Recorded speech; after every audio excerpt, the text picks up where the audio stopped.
Ours, Bright Future Educational Hub.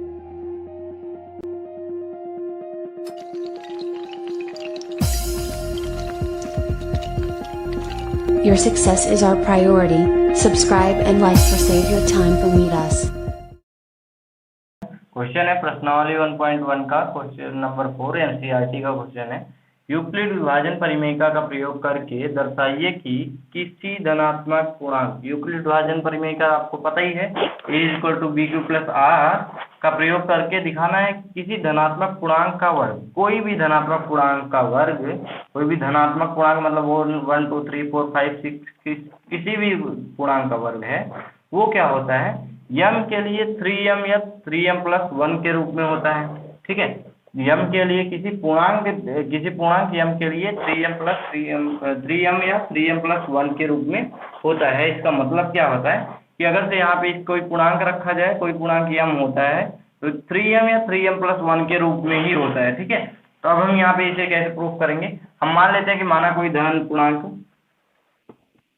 माना कोई धनात्मक पूर्णांक a है। ठीक है, a है और हम b बराबर मान लेते हैं। यूक्लिड विभाजन परिमेयिका क्या होती है आपको पता ही है, a = bq + r। ठीक है, bq + r तब जब b से हम डिवाइड करते हैं, तब a को हम b से डिवाइड करते हैं तो bq + r आता है। ये तो आप जानते ही होंगे। इस तरह से अगर से हम शॉर्टकट में करना चाहें तो ऐसे कर सकते हैं कि अगर से हम किसी संख्या a, किसी पूर्णांक a को b से डिवाइड करते हैं, q टाइम जाता है और यहाँ पे bq माइनस करने पे r आ रहा है, तो ऐसा इतनी शर्तें होने के बाद एक यूक्लिड विभाजन परिमेयिका बनती है। वो क्या होती है कि a = b और q का गुणा करके r जोड़ने पर ये जो परिमेयिका बनती है, इसे क्या बोलते हैं, यूक्लिड विभाजन परिमेयिका। ठीक है, तो यहाँ पे दो चीजों की जरूरत बहुत जरूरी है, a और b, मतलब जिसमें भाग दे रहे हैं और जिससे भाग दे रहे हैं। b बराबर हम क्या मान लेते हैं कि 3।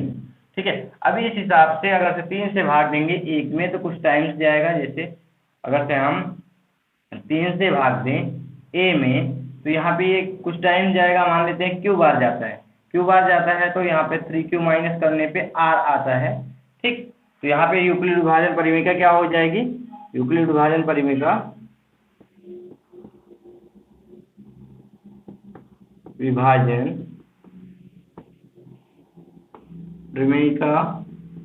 ये क्या बनेगी, यहाँ से यूक्लिड विभाजन परिमेयिका ये बन जाएगी कि 3q, यहाँ पे देखिए a = 3q + r। ठीक है, अब r क्या आ सकता है, यहाँ पे r क्या क्या आ सकता है इसके बारे में हम थोड़ा सा कुछ करते हैं। अगर से किसी संख्या में 3 से भाग दे रहे हैं तो वो r वहाँ पे क्या क्या संभव है, आप ये बताइए। अगर से 3 से हम भाग देते हैं 8 में, ठीक है, तो कितनी बार जाएगा, 2 बार जाएगा, 6 आएगा और यहाँ पे 2 शेषफल बचेगा।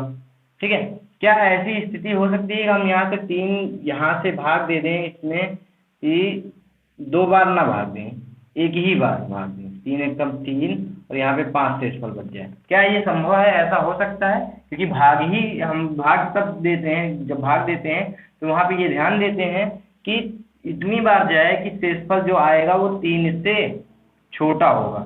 3 भी नहीं आ सकता, मतलब अगर सपोज करिए यहाँ पे संख्या 9 होती, यहाँ पे संख्या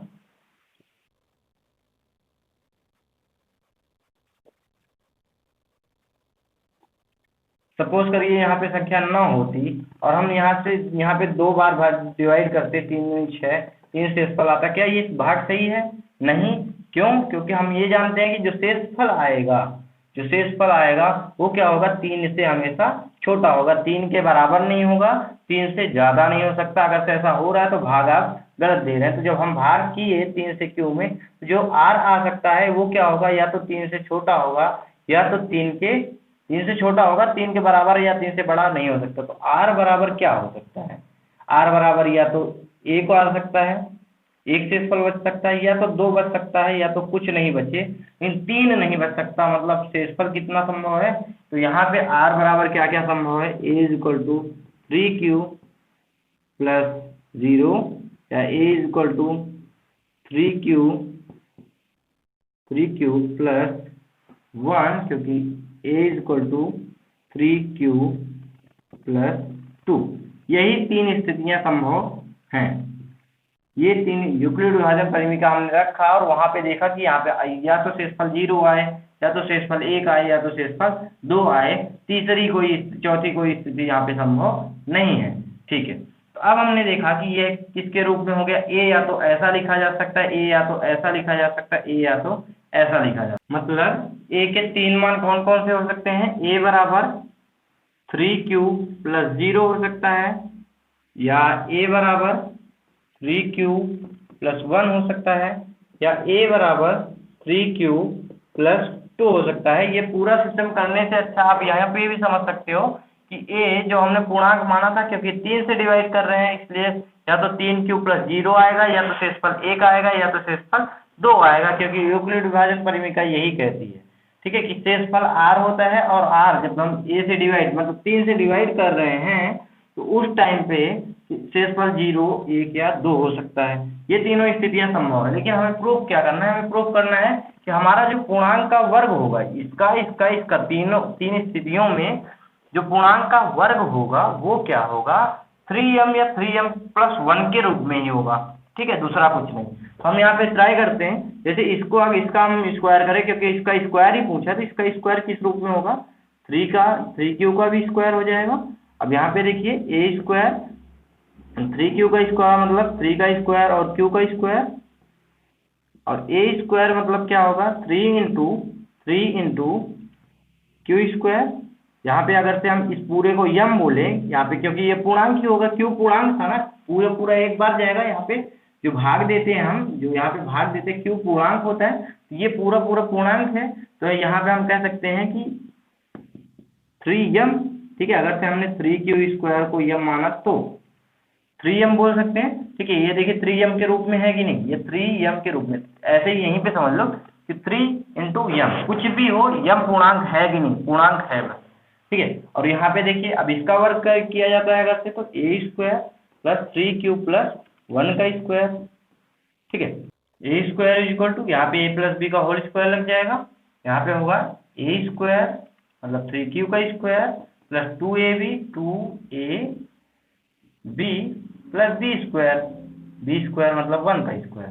ठीक है, अब यहाँ पे इससे करते हैं, 3q का स्क्वायर कितना हो जाएगा, 9q का स्क्वायर प्लस 2 3 जा 6q प्लस 1।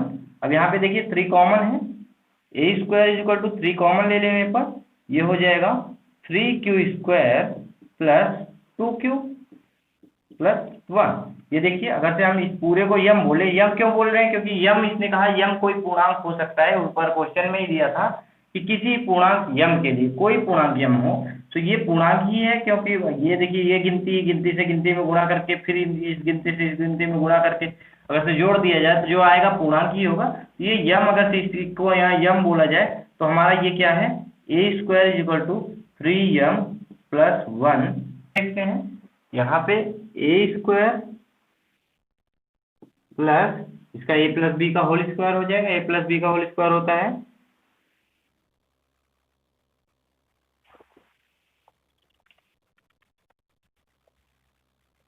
इसका देखते हैं a is equal to 3q plus 2। इसका हमें पूछा क्या है क्वेश्चन में, जो सिद्ध करना है उसको फिर से याद कर लेते हैं। क्या कहा है, किसी भी पूर्णांक, जो हमने पूर्णांक माना था, किसी भी पूर्णांक का वर्ग 3m या 3qm प्लस 1 के रूप में होता है। तो यहाँ पे अब इसका वर्ग करते हैं, इसका वर्ग करने पे a प्लस बी का होल स्क्वायर आ जाएगा, इसका हो जाएगा a स्क्वायर मतलब 3q का square plus 2ab plus b square.